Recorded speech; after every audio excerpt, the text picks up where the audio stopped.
Hello friends, Dhamus kitchen and blog પર તમારું સ્વાગત છે. મિત્રો, રોજના નાસ્તા કરતાં કંઈક અલગ, વળી પાર્ટીમાં કે ફંક્શનમાં કે પ્રસંગોમાં પણ નાસ્તા તરીકે અથવા તો સ્ટાર્ટર તરીકે પીરસી શકાય એવી ગજબની આજની આ રેસિપી છે. અને મને 100% ખાતરી જ છે કે આ પહેલાં તમે ક્યારેય નહીં જોયું હોય. સૌથી પહેલાં આપણે અહીંયા ફોતરા વગરની જે મગની દાળ આવે છે એ મગની દાળ લઈ લઈએ અને આ દાળને એકદમ સરસ રીતે ધોઈ લઈએ. ત્યાર પછી આપણે દાળની અંદર દાળ પલળે એટલું પાણી ઉમેરી દેવાનું અને ઢાંકણ ઢાંકી દાળને અંદાજે અડધો કલાક સુધી પલળવા દેવાની છે. હવે અડધા કલાક પછી દાળને ચેક કરતા દાળ એકદમ સરસ રીતે પલળી ગઈ છે. જુઓ, આ રીતે હાથથી ભાંગશો તો તરત જ એનો દાણો છે એ ભંગાઈ જશે. તો હવે દાળની અંદરનું જે આ વધારાનું પાણી છે એને કાઢી લઈએ અને ફરી એક વખત ધોઈ લઈએ.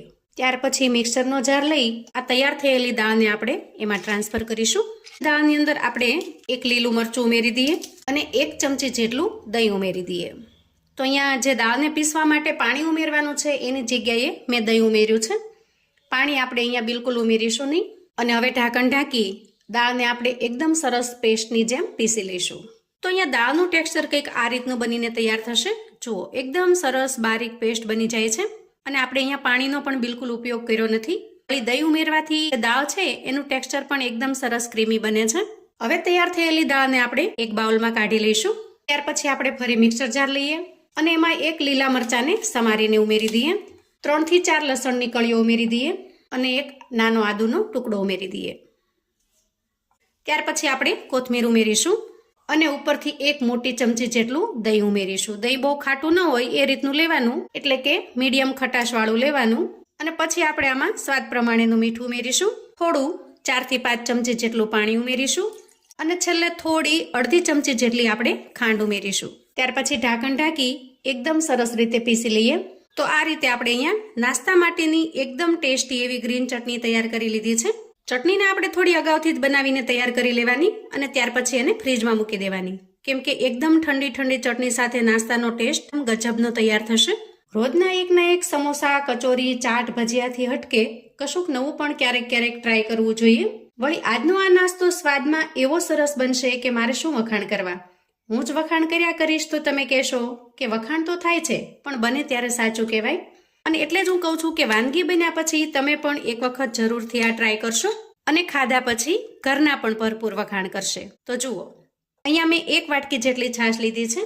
છાશ થોડી મેં ઘાટી લીધી છે અને બહુ ખાટી પણ નહીં અને સાવ મોળી પણ નહીં એવી મીડિયમ ખટાશવાળી લીધી છે. અને એના અંદર મેં જે દાળને પીસીને તૈયાર કરેલી છે એ પેસ્ટ ઉમેરી દીધી છે. ત્યાર પછી જેટલી આપણે છાશ લીધી છે એ જ માપ પ્રમાણેનો રવો લઈશું.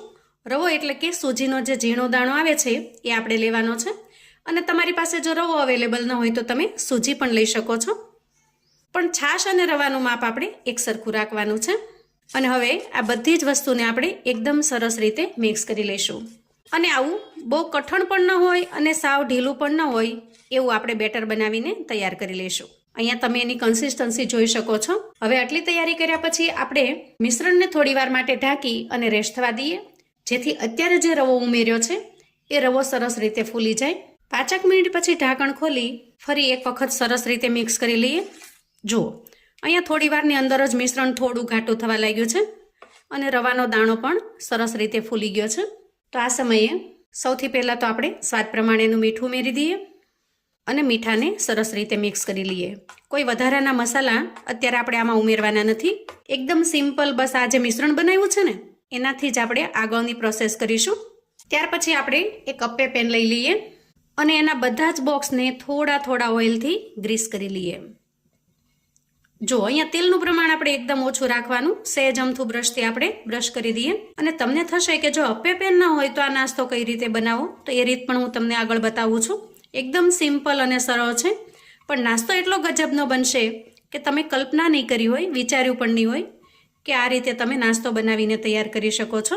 ફરી આપણે મિશ્રણ લઈએ અને એમાં અડધી ચમચી જેટલો ઈનો ફ્રૂટ સોલ્ટ ઉમેરીએ. તમે અહીંયા ખાવાનો મીઠો સોડા પણ ઉમેરી શકો છો, પણ ઈનોથી રિઝલ્ટ છે એ મને વધારે પસંદ આવે છે, એટલે હું લગભગ મોટા ભાગે ઈનોનો જ ઉપયોગ કરું છું. હવે અહીંયા ઈનોને આપણે એકદમ હળવા હાથે મિક્સ કરી લીધો છે.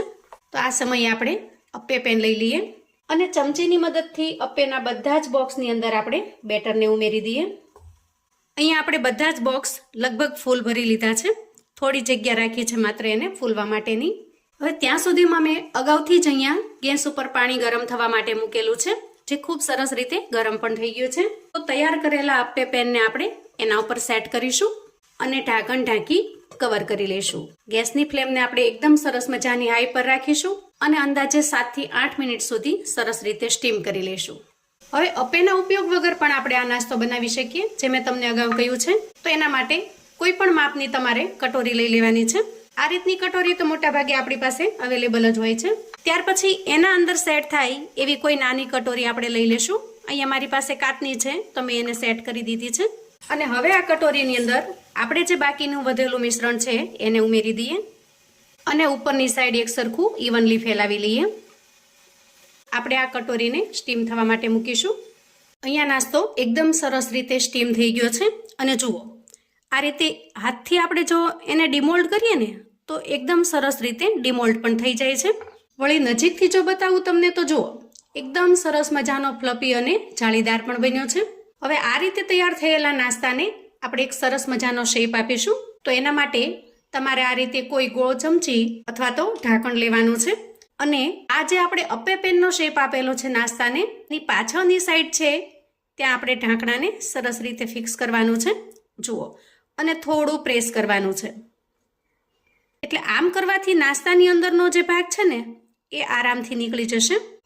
આ રીતે તમે આવી કોઈ ગોળ ચમચીથી પણ કરી શકો છો. હું તમને એક ચમચીથી પણ કરીને બતાવું. ચમચીને આપણે થોડી પ્રેસ કરી અંદરથી થોડી જગ્યા કરી લેવાની છે. આ રીતે. તો આવા નાના મોટા સાધન તો આપણી પાસે ઘરમાં રહેતા જ હોય છે. કોઈ પણ વસ્તુનો ઉપયોગ કરી તમે આ શેપમાં એને લઈ શકો છો. તો અહીંયા આપણે બધા જ નાસ્તાને આ રીતે એકદમ સરસ શેપમાં લઈ લીધા છે. ત્યાર પછી આપણે જે વાટકીની અંદર નાસ્તો બનાવ્યો છે એને ચેક કરી લઈશું. સૌથી પહેલા તો આપણે એની કિનારી છોડાવી લઈએ અને પછી આ રીતે આપણે ડિમોલ્ડ કરી લઈએ.